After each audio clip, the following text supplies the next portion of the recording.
ছাব্বিশের আগে বঙ্গ বিজেপির অন্দরে ক্ষোভের সুর আর এই বিষয়টা নিয়েও কিন্তু চর্চা হচ্ছে, কারণ রাজ্য সভাপতি কে অবিলম্বে ঘোষণা করতে হবে সেই দাবি উঠছে কিন্তু বিজেপির অন্দরেই। আহেরি একেবারে মমিতা থেকে এই বিষয়ে একটু জেনে নিই। মমিতা চক্রবর্তী আমাদের প্রতিনিধি রয়েছেন আমাদের সঙ্গে। মমিতা, এই মুহূর্তে পদ্ম শিবির, বাংলার পদ্ম শিবির, তাদের ঠিক কি অবস্থান, কি চলছে এখন তাদের অন্তরে? দেখো, একটা অদ্ভুত খেই হারানো অবস্থা গোটা বাংলায় বলা যায়। বঙ্গ বিজেপির এই মুহূর্তে মাথাকে, অর্থাৎ রাজ্য সভাপতি যিনি সেনাপতি হিসেবে নেতৃত্ব দেবেন, সেই নাম নিয়ে নিশ্চয়তা নেই। কারণ কে হবে সাংগঠনিক রদবদলের পর রাজ্য সভাপতি, সেই বিষয়টা কিন্তু এখনো চূড়ান্ত হয়নি। নাম ঘোষণা যেহেতু হয়নি, খুব স্বাভাবিকভাবেই অন্য কোনো নেতা বাড়তি দায়িত্ব নিতে পারছে না বলে কিন্তু ক্ষোভ বাড়ছে নীতিতলার শিবিরের কর্মীদের মধ্যে।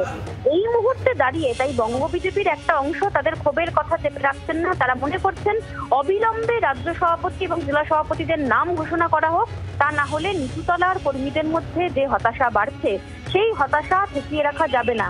যেখানে তৃণমূল কংগ্রেস স্ট্র্যাটেজিক ওয়েতে অনেকটা বেশি এগিয়ে গিয়েছে, তাদের দফায় দফায় বৈঠক হচ্ছে, রণকৌশল ঠিক হয়ে গেছে, পথে নেমে পড়েছে বামেরা, সেখানে এক নাগারে চলা বাম, বিজেপি এবং তৃণমূল কংগ্রেসের এই দ্বন্দ্বের মধ্যে কোথাও একটা গিয়ে গেরুয়া শিবির মিসিং, আর সেই নিয়েই কিন্তু সেই ক্ষোভের কথা প্রকাশ্যে চলে আসছে। একদম এই ক্ষেত্রে রাজকমল পাঠক প্রকাশ্যে ক্ষোভ জানিয়েছেন এই গোটা বিষয়টা নিয়ে। আহেলি তিনি বলছেন যে নিচু তলার কর্মীদের মনোবল ভেঙে যাচ্ছে, রাজ্য সভাপতির নাম ঘোষণা করা হোক। ঠিক কি বলেছেন তিনি একবার শোনাই আপনাদের।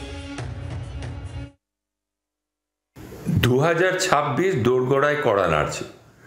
তৃণমূল কংগ্রেস সংগঠিতভাবে ভোট প্রচারে নেমে পড়েছে, কিন্তু দুর্ভাগ্যের বিষয় যে ভারতীয় জনতা পার্টি এখনো তাদের পশ্চিমবাংলার সভাপতি নির্বাচিত করতে পারল না। আমাদের উচিত এখনই ভারতীয় জনতা পার্টি পশ্চিমবাংলার একজন সভাপতিকে নির্বাচিত করা। নিচুর তলার কর্মীর সঙ্গে যোগাযোগ আছে, সংযোগ আছে, তাদের ব্যথা বেদনা উপলব্ধি করে সেই সব নেতৃত্বকে সামনে রেখে যদি আমরা এখনই ময়দানে নামতে পারি, তাহলে 2026 আজকে আমরা ভারতীয় জনতা পার্টি পশ্চিমবাংলা দখল করব, এ বিষয়ে কোনো সন্দেহ নেই।